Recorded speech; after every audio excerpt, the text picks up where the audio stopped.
let me say or start by mentioning that the UN Office for Disaster Risk Reduction advises building resilience and underlines the need to both understand and address systemic risk and climate change impacts to create sustainable development pathways. And with this view, our next and final GNF session, which is organized by the UK Space Agency, will focus on the global action in space for disasters within a changing climate and the role of the International Charter for Space and Major Disasters. And to moderate this session, please join me in an applause for our moderator, which is Ms. Sarah Jane Gill, the Head of International Relations of the UK Space Agency. Thank you very much.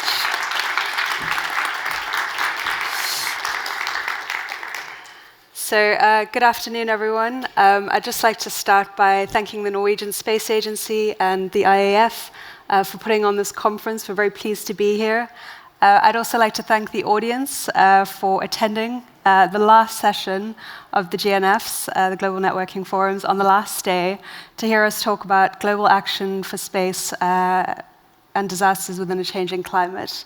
So, as I've been introduced, my name is Sarah Jane Gill, and as well as being the head of the international relations team at the UK Space Agency, I'm also the board member to the International Charter for Space and Major Disasters. We were honored to take on the leadership of the Charter in April when we hosted the Charter membership at the Edinburgh Climate Change Institute. We look forward to supporting the work of the Charter over the next 6 months as well. So I'm not going to go into too much detail about what the Charter is and what we do, as I'm hoping that this will actually come up during the discussions today. But it's very relevant to why I wanted to convene this panel today. If we just reflect for a few moments on the conference so far, over the course of the last few days, we've touched on many of the different elements of Earth observation. We've looked at how we communicate Earth observation data, how we talk about the climate, the data that we can obtain, and how we share that data. And one of the common themes that's come up is the global nature of the responses needed to tackle climate change. And when we think about how this plays out, it all comes down to how we bring this back to the people that we serve and the lives that we're trying to preserve in the long term. Getting to those practical applications of Earth observation data. So I feel that nowhere is this more clearly demonstrated than when we look at Earth observation data and its use and role in disaster management and mitigation. A report published by the World Meteorological Organization earlier this week, actually highlighted that the number of weather-related disasters has increased 5-fold in the last 50 years, with the economic toll up by a factor of 8. While these events are becoming more frequent and the impact more wide-reaching, the improvements that we have in early warning systems and in disaster management in general also mean that less people are actually losing their lives, which I think is quite significant as well, because it's initiatives like the International Disasters Charter, Copernicus' emergency management system or service, amongst others, and how we're utilizing Earth observation data to support emergency responses to help vulnerable communities across the globe. I'd like to also explore how disasters are impacting local communities today and how agencies, space agencies in particular, are adapting to respond to this. We'll talk about the specific roles of Earth observation data in supporting disaster management, preparedness, response, and recovery. But because obviously this is the last Global Networking Forum, on the last day of this conference, we'd also like to make this a little bit more interactive. So the plan is to actually put up the Slido QR code shortly. And so if you could please start submitting your questions, and we'll try to take those throughout so that we can have this be a little bit more interactive with the audience. And apologies to anyone who's behind me.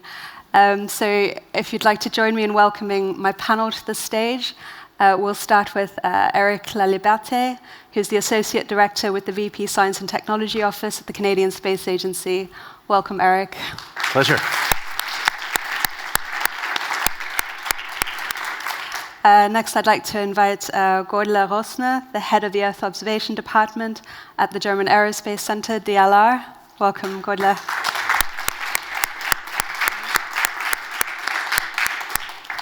Next, I'd like to invite Prakash CHAUHAN, the director of the Indian Institute of Remote Sensing at the Indian Space Research Organization, ISRO. Welcome.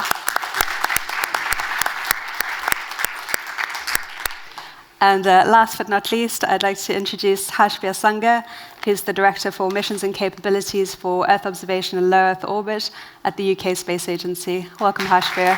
Thank you. Okay, so firstly, thank you very much for joining me here today to have this very important discussion, I think, on disasters and the role that Earth observation data plays in helping to support the responses in particular. So now that we've set the scene for the discussion, the first question I wanted to just explore to help set a bit of context for the audience as well is if you could talk a little bit about disasters in your countries and then sort of any reflections that you have on how your agency has changed in order to start addressing the impacts of climate change and disaster responses. So if I could pass to you first, Eric. Well, thank you. And yes, it's been a change in terms of disaster management, that there's this capability to get data from space. Of course, in Canada, we're seeing floods, fires, and we've talked about that over the course of the last 2 days. And you mentioned there's different stages that we get involved with: responses, management, and mitigation. So I think that in responses, we've adapted to the fact that this data was available and connected better with public safety agencies and basically crisis management response. I think where we still need to have a little bit of work to do is there's a challenge in the mitigation aspect, because this data can be used in order to maybe not yet predict, but certainly prepare. So the preparedness. So that's where I think there's also a little bit of the challenge, because as a colleague of mine was saying, floods change the river. They deposit different sediments somewhere else. So are we looking at where the last flood occurred or where the next flood is going to happen? So that adaptation, I think, is still something that we need to continue in our adaptation and changing the way the agency supports the different applications. I'll stop there. Thank you, Eric. If I could pass to you next, Gunilla, to just sort of reflect on the same question. Yeah, thank you, Sarah. Yeah, just like Eric said, so the climatic change makes us change in our perception of what is needed with respect to disaster management. Fortunately, we had a lot of activities already in the past that makes us capable of providing satellite data and services to the areas and people who need that. But still, and I wanted to reflect on the Copernicus Emergency Service as an example for Europe, but also the International Charter on the international domain. And also, of course, we had a lot of national activities. And of course, I can say, well, Germany is probably one of the countries that is not as hard affected by climatically induced disasters as other countries are, but still we've seen a lot of droughts over the last years that affected farming production, that affected the shipping of the Rhine, so really disconnecting supply chains.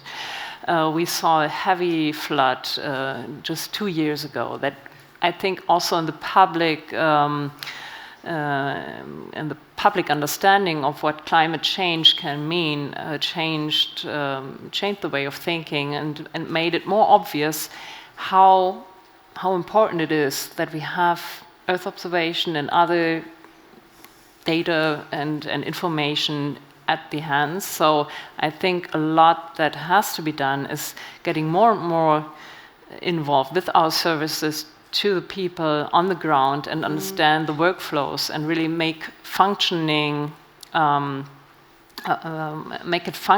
for each and every one to get prepared for next catastrophes that might appear and mitigate the effects of climate change.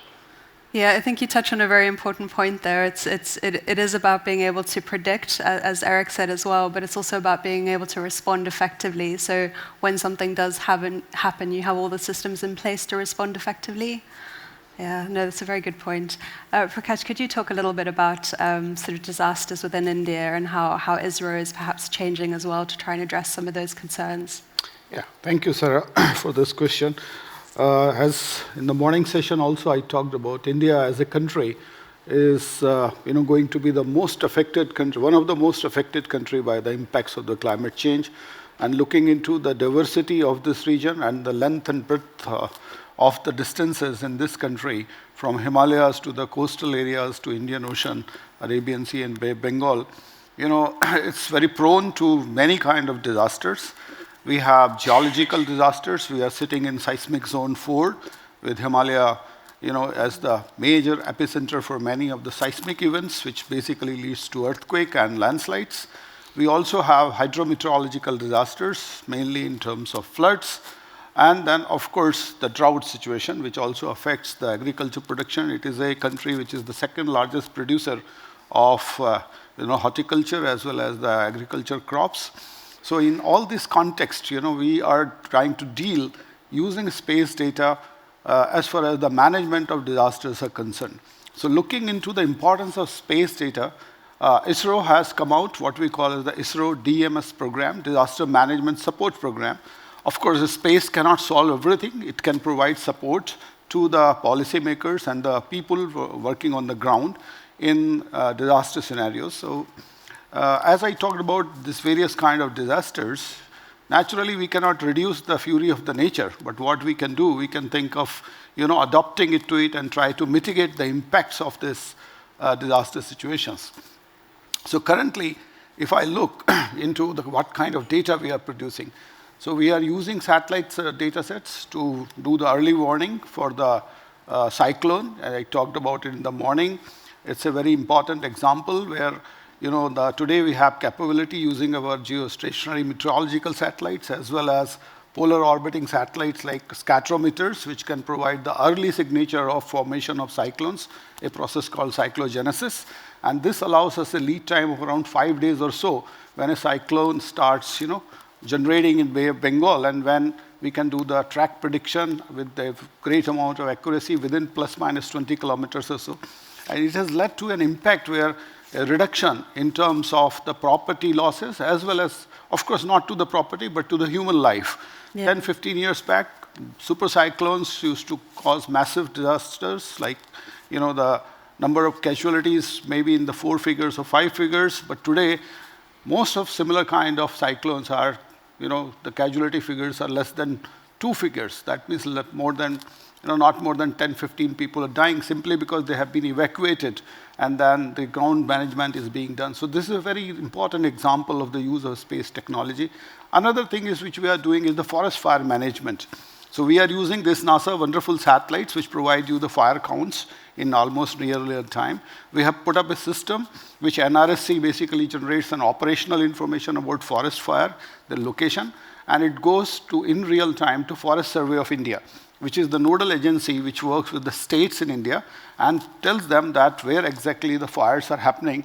And then these fire departments, they send the ground people and the resources on the ground to mitigate and douse these forest fires.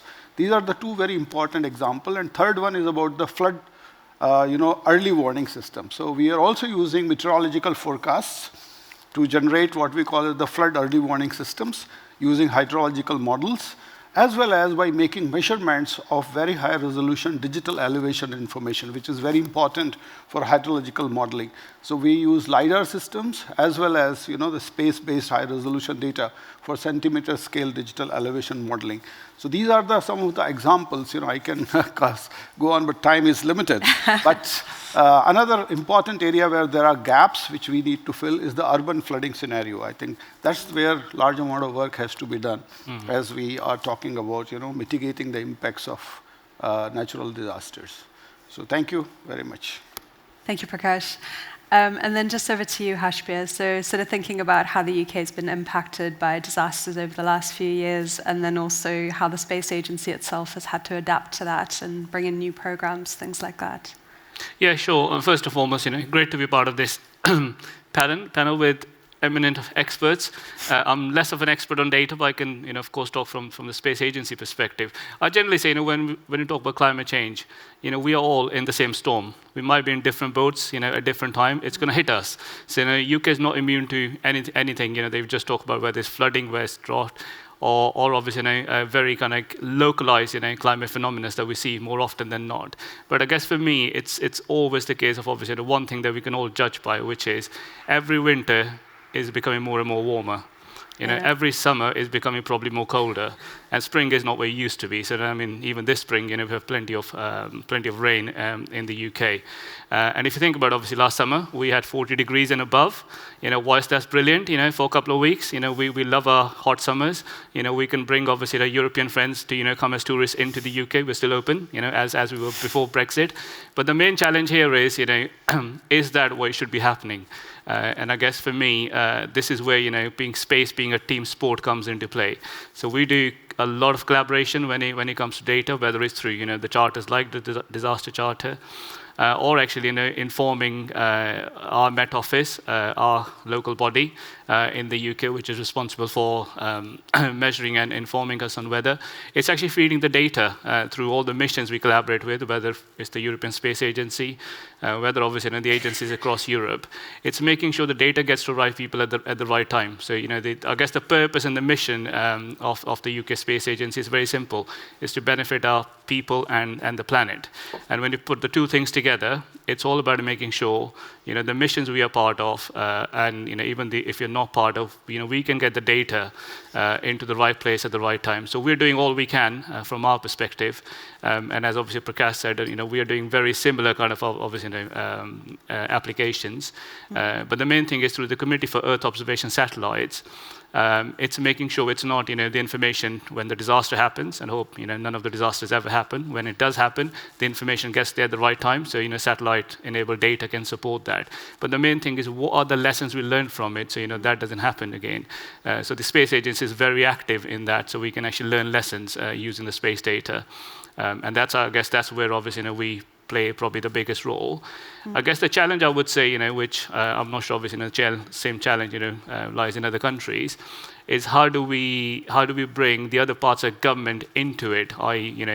I guess in some ways, we can begin to champion the space data within government. So we find it, slightly challenging. We've got a lot of data, we've got information, and maybe other parts of government don't realize, even within the UK, how the data can help. Whether it's obviously, farming is probably easy to do, but even from transport purposes or urban planning, which Prakash mentioned. So I think there's a challenge, but there's also an opportunity at the moment. Yeah, I think you touched on an important point there, because when you think about disaster responses or just Earth observation data, you've got obviously the very local effect and the local requirements for your own country for things that might be happening. But then it's also the global implications, as you say. Climate is it affects all of us in different ways, and it's kind of bringing it back to what is the global response and the global action that we take. So, if I may, I'd like to start kind of bringing in some of the questions from the audience. Please. So one of them is just about how we should actually be communicating, and should space agencies be communicating directly with people who will be at risk from natural disasters. So I guess it's more, what is the role of space agencies when it comes to communicating to the public about those events? Because obviously you've spoken a bit about it's emergency responders on the ground that we're trying to support, but do we have a role to play when it comes to communicating to the public about the role that space plays? Yeah, I can take a crack at that question. I think it depends on how the different space agencies are structured and what other mandates that they have. So it can vary from country to country, and the place in the government. Because, for example, in Canada, like what you want is for users to have access to actionable information. So they want maps to avoid affected areas. They want maps to get help to the affected people. So These in Canada are the purview of Natural Resources Canada. So they're set up with a service. So they provide the information, they transform this data into information, and so they have the communication. Now, should in the future other organization or the way that that data becomes available and usable by just about any user, like without the need for expertise, then that might change and that might have an impact on how we communicate and how we make the data available. But right now, certainly for us, it's really through the agencies, the different departments that have a role. So I mentioned public safety just a few minutes ago, Natural Resources Canada that have that, and in our case, the Weather Service is under the Environment and Climate Change department. So that's how the communication. I don't know if anybody of my colleagues want to. I would like to add, because obviously also in Germany we have a similar structure with an entity really responsible for the disaster management in the country. But I think the point of communication is about partnering with the right people who have the communication line. So in that case, of course, we work together with the institutions that are responsible to bring the help in the area, and they want to know how it all functions. But of course, we also would publicly inform about our partnerships and how things work. On the other hand, if we see the International Charter, it's, I think, an organization where we as space agencies team up to bring the information about the capabilities of the Charter to as many people as possible. So whenever we find out that there are areas, persons, institutions that could benefit from getting involved in the Charter, we try to inform them, establish the ways of communication. So we have this element of the authorized users in countries that don't have space capacities on their own, but want to benefit from that. So through the authorized users, they can get access. So it's again about partnering with the right people, with the right institutions, making people aware of it, bringing through capacity building more information to people worldwide to help in that specific case to ease disaster management at that end. I would like to. So if I can add to, as has been told, there are different agencies in different countries to deal with disasters. Same is the case in India. But the space agencies are supposed to provide the space-based inputs. That's what I told you. So in India, what we have done, the main agency to coordinate disaster is the Ministry of Home Affairs, which we call as MHA. So we have set up what we call as a National Disaster Emergency Database, which has been done by Department of Space, because most of this disaster data is coming through space-based things. It also caters to the first responder data, let's say social media feeds, YouTube's, Facebook feeds, because these are the people which inform first that some events have happened at certain remote locations or known locations. So all this information is getting accumulated over a portal called NDIM, National Database for Emergency Management. Then all this information is very critical that, the disaster information is time-critical information. It should reach to the people, those who are responding in the ground. So immediately, whatever is with the turnaround time, let's say flood map, it should be produced with a minimum amount of turnaround time if you get the satellite data over that location. And it should be immediately accessible to these people. So we put it on the portal, and then we also do SMS-based alert services to the relief commissioners at the ground levels. That's the district authorities. So a kind of apparatus in India has been established where we quickly try to communicate the space information to the people, those who are working on the ground, to provide relief, rescue, medical support in case of a disaster situation. So that's probably answer to that question.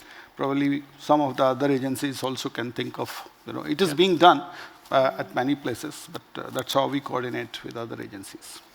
Do you want to comment on that at all? I mean, just to say, obviously, we absolutely learn from obviously what Prakash just said. I mean, given the breadth and the length of India, getting the right data and the right structures is quite critical. I think it's a great question. What's the role of the space agencies in kind of disaster management?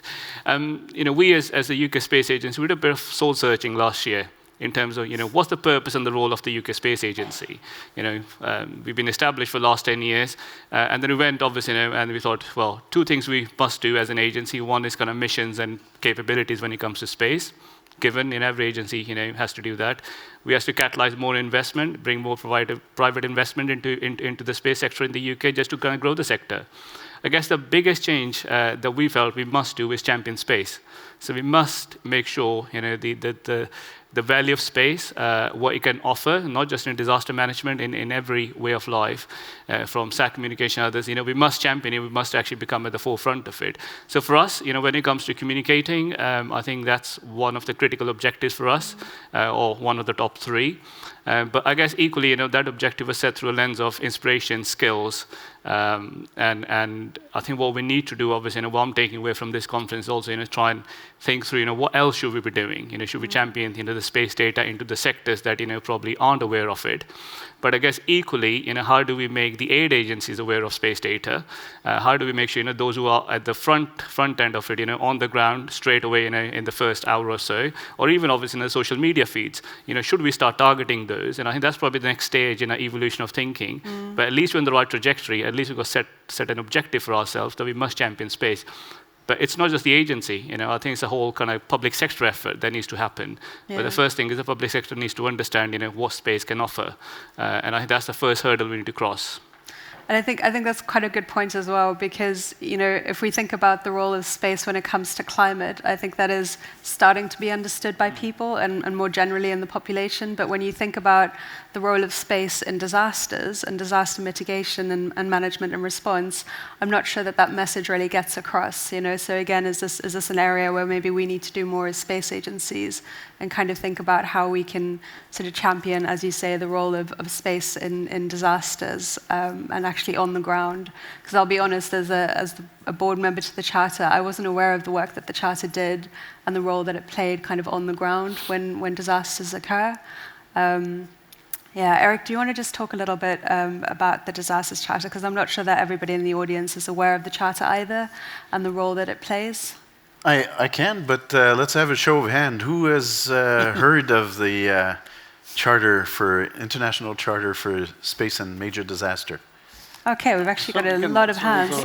All right, sorry, I misjudged this audience. No, but really there's probably there's still a few that.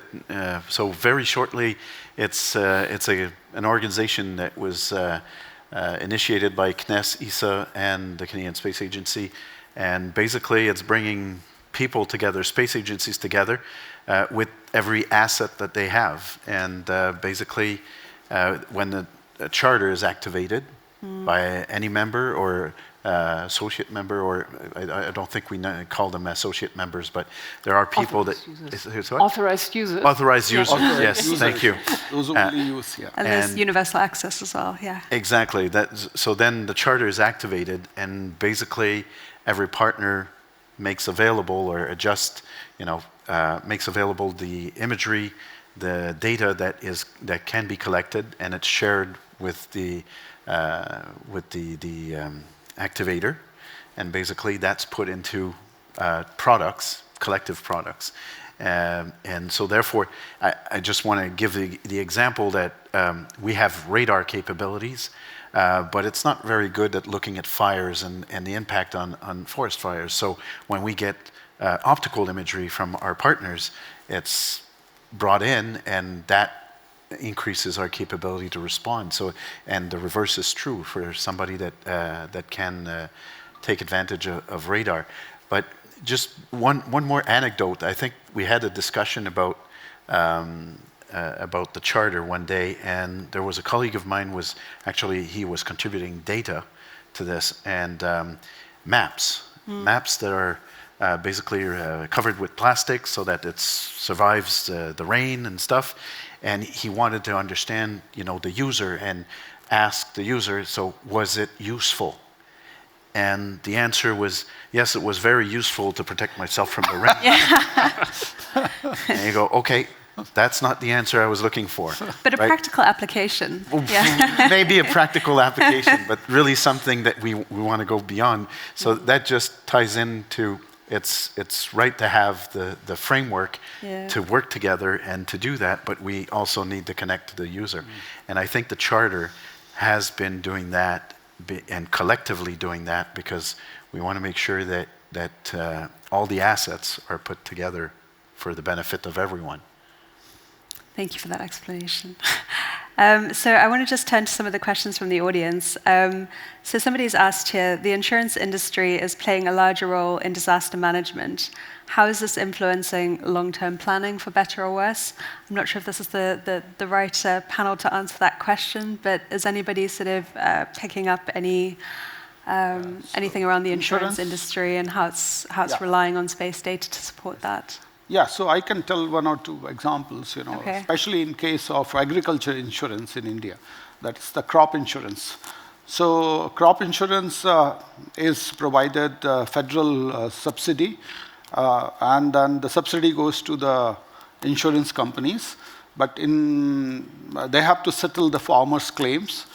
Now, it's a challenge for insurance companies to collect data about the agriculture practices, agriculture losses, quantify in terms of yield, how much amount of the crop loss has happened. So, as you can see, a country which has almost 85% of its geographical area under agriculture production, it's a mammoth task for many of them, and that's why they are using remote sensing products today with the advantage of medium to high resolution satellite imagery available in multispectral bands, especially in optical domain from 3 meters to 5 meters.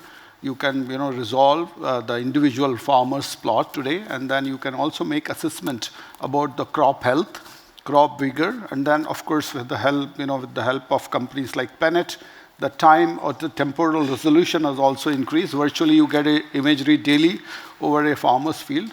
So people are coming up, there are a lot of startup companies in India coming up with the nice products basically, which are trying to quantify these losses.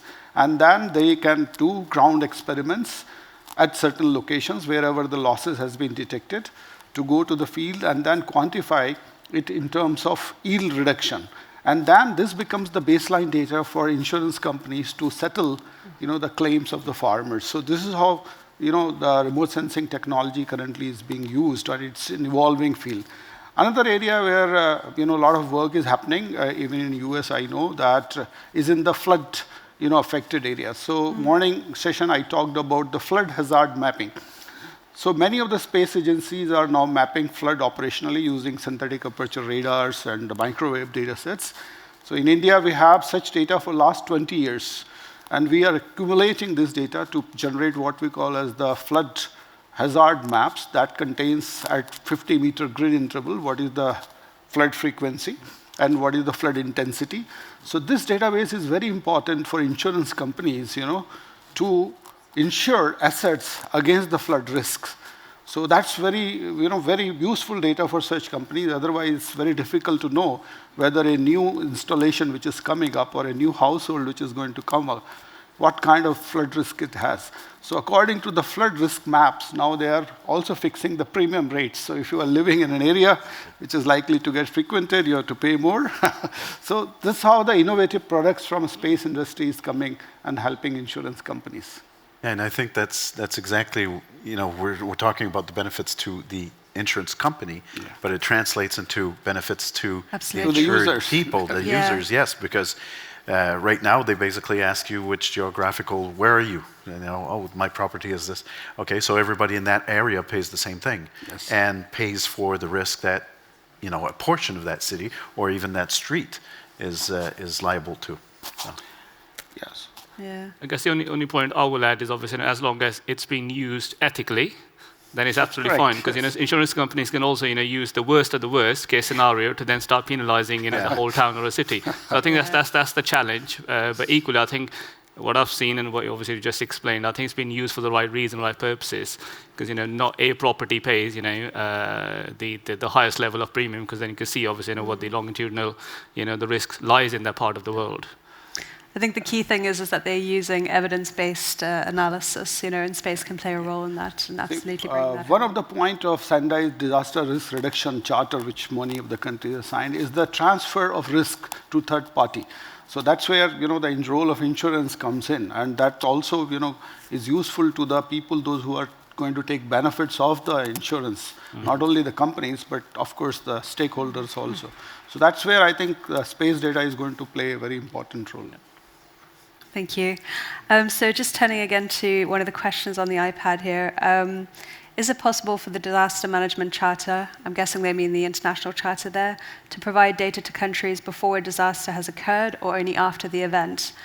And I think one of the things that we've sort of spoken about is obviously the Charter and Earth observation data is used largely when a disaster happens. There is some modeling that gets done to sort of make sure we can predict some of these events before they happen. But I guess the question is more around, how can we do this more successfully? And I think one of the things I'd like to know as well is it's that end phase as well, where you look at sort of the recovery phase of a disaster cycle, where we obviously focus a lot on the preparedness and the mitigation to a certain extent, and then we look at the response and the role that Earth observation data can play in that. But the sort of the long-term recovery role as well. Is there a role for space agencies? Is there a role for Earth observation data there? And what might that look like as well? So I open that to the floor, if anyone has any initial thoughts. I mean, there are a lot of aspects. So if you talk about recovery and seeing the progress that's being made to rebuild and restructure, that's a similar problem that you have with any, let's say, activity that you do by the government, by managing natural resources whatsoever. You always want to track, are the measurements taken really effective? Is it doing what it's supposed to do? So I think that, and looking at natural resources is something very natural for Earth observation. So that's what Earth observation is made for, to really look on the Earth, natural resources on the one hand, but also, of course, our infrastructures and everything and how they are affected on the other hand. So, of course, I see an important role there for space and Earth observation, and also, of course, in the preparedness. And even if International Charter is really focusing on disaster relief and getting the images and information ready at hand to the users as fast as possible. There are many other activities, for example, in the framework of the Sendai of the Sendai disaster risk reduction framework, to work on getting prepared, having a fundamental understanding on the risks, and I think all space agencies are also still working on improving their capabilities to have also better insights into the system. So we've heard a lot about new satellites coming up, and most of them, I would say all of them, are designed to better understand our system. So we will have better weather forecasts, better possibilities by that to have a prognosis on storm building and heavy rainfalls whatsoever, and really on the point. So much higher precision in the local area that will be affected, and the timeliness of the event.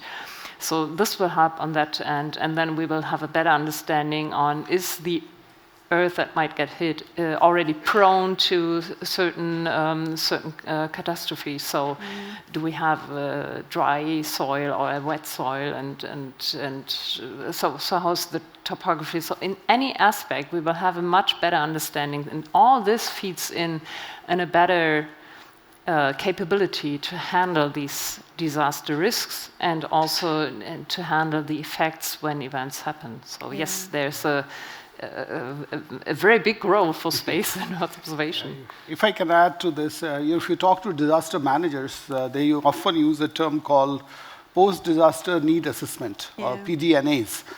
So this essentially means once a disaster has happened, you need to quantify what are the requirements for recovery process and also the financing for that recovery. You know, the money is required for reconstruction. So you have to understand that what is damage and what is destruction. So especially in case of earthquake, you know, like the Turkish earthquake recently, the high-resolution satellite images has been used extensively to, you know, identify properties which are damaged or totally destroyed, and then also make an assessment by this preliminary assessment where are such, you know, locations to go by drones or by the field survey methods in terms of making assessment of financial requirements to either do retrofitting or to go for a new construction. So when they accumulate all this information, now space, especially the high-resolution space data, plays a very important role in terms of quantifying the destruction as well as damage, and then also assessing the financial requirements which needs to be given to government for recovery and reconstruction purpose. So that is another important area where space imagery is providing a critical role today. I guess... I feel like you both want to say something. Go ahead. Go ahead. Oh, okay. Well, to the question, I think the charter was meant to be a response, a quick response. So, so the charter is not set up to help in the preparedness, but that is a question of timeline. Basically, it's in response.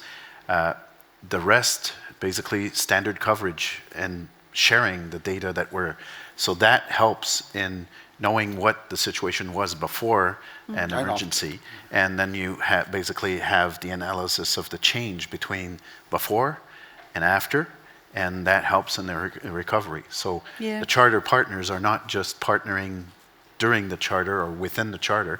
We do have you know, other means to share data, and that is more in terms of preparedness, but that takes longer time. And I think one good example is here in Norway, there's a regular scanning of the area for places where there's a risk of landslides. So that's preparedness, but that's not the charter. Yeah, but I mean, I think to a certain extent there is still potentially something. So if we look at like the improved weather prediction models, you were talking about cyclones before. If you know that something is coming and you have your sort of your 5-day warning, you know, there is still a role where you could trigger the charter early in anticipation for an event that's happening. So you could kind of do a little bit of that mitigation using the charter as well, I think. But that's still a question of Response. knowing well just before and after the disaster. Absolutely. I was going to make exactly the same point. I think we're all exactly on the same page, because I was going to say there's a charter, there's a purpose of the charter, and it's working well where it needs to work well. But equally, I guess, you know, there's a good starting point with the charter, with the confidence in the space data, you know, beginning to increase a lot more. I think if there is an opportunity to kind of predict, and there are other avenues, you know, outside the charter to, you know, provide the data, then I think one should. You know, it's all about, you know, it's all about saving human life, you know, where we can. But equally, I think we must also remember not everything, you know, which is disaster can be measured from space or monitored from space. I think we need to be careful, you know, where the role of the charter is. I guess, you know, the challenge for us, you know, with, you know, UK chairing, you know, for the next 6 months, and obviously, you know, with the baton passing to Canadians, is there a really opportunity for us to, you know, look at the next stage of evolution of the charter? You know, should it be invoked by a country, or should be other mechanism of obviously, you know, providing data as soon as obviously, you know, one recognizes there's a potential disaster waiting to happen? So there needs to be obviously an evolution. But it's a good starting point. They've got charter. We're not starting from, you know, a slightly different position. There's already a collaboration in place. Absolutely. I've just noticed the time. It seems to have run away with us. We only have a few minutes left. So I'd like to just wrap it up and ask you all for your final thoughts. So any messages you'd like to leave the audience with. So if I start with you, Eric. Quickly, it's certainly disasters. Earth observation plays a role. It has to continue playing a role. I think in the future, what we want is to ensure that we're connecting to the applications, the community. I think you've given quite good examples of that in India, and I think that's the key to making sure that it's usable and integrated into the workflow, the reaction. And like I said before, there's still work to be done in terms of preparedness and adapting our observations to the changing land. We heard today that after major fires, then it changes the way that the land will absorb the water, so that it affects where the disaster will strike. And in the end, it's people. We started the WildfireSat constellation project because we want to look at the intensity. There's a gap in the different information, but really why? It's because 83% of the people affected by wildfires in Canada are Indigenous communities. Yeah. So we need to reach out and understand how to help them. Thank you. Yeah, just another comment, and I would like to come back to what I said earlier. I think, so disaster management, I think it's pretty clear that we cannot work without Earth observation, because it's helping it in so many ways, and it really is, of course, the response and what we organize through the Charter is one important aspect, and I think every agency already being a part is really pushing forward to keep it going and make it even better over time, getting more users involved and the information to the users. But there's also the other end of being better prepared, having a better understanding on what is happening with our climate and our Earth system. Yeah. So we need this. We need the Earth observation as an essential tool to being capable of dealing with all the effects that we're going to see through the temperature increase. So I think all this has to be brought together. And as Eric just said, at the end, it's all about people. So we have to talk with the people involved in all these different parts of the system to make sure that we take the most out of space and Earth observation that we can. Thank you. Yeah, I think we all talked, and nobody can deny the use and importance of space. But what is more important, I will take the last point, is to communicate these capabilities to the people who matters most in case of disaster situation. So the capacity building is one of the very important aspects. I just like your example, what did you do with that map, because the guy, those who are on the ground, they don't know how to use this data, basically. Yeah. So, agencies like UN Spider, and then I'm also wearing another hat. I'm director of UN Center for Space Science and Technology Education in Asia and Pacific. We are doing long-term programs, short-term programs for various stakeholders, government agency people, those who are working for disaster management, to make them aware about the capabilities of space data and to use this space data. I think we did not talk much about it, but that's the very important segment also which we need to think about it, that how can build institutional capacity as well as the individual capacity, especially among the disaster managers. So that's Thank you so much. It's very good. Hashbir, we're over time, but over to you. I'll be quick. I absolutely agree with the capabilities point. I'm going to make a point which is slightly higher level, which is generally always say, space has got no borders. Neither does disasters. Syria, Turkey is a prime example. It doesn't care, where the border lies. So I think whatever is probably a challenge, and there's still a challenge when it comes to Earth observation, in terms of us collaborating, converging together, because there's still security concerns. But I think we can probably overcome those challenges when it comes to EO, and particularly for disaster purposes, to actually have one single policy for EO data, across the whole globe, because antibiotic data, when it's in the data infrastructure, it becomes usable. So all ourselves is in a collaboration and convergence once more. I'll keep on saying the same words, but that's what it is. Okay. Great. Thank you so much. Thank you to the panelists. Thank you to our audience. And hopefully everybody learns a little bit more about disasters and what we're doing globally to try and tackle those concerns. So thank you very much. Thank you. Thank you.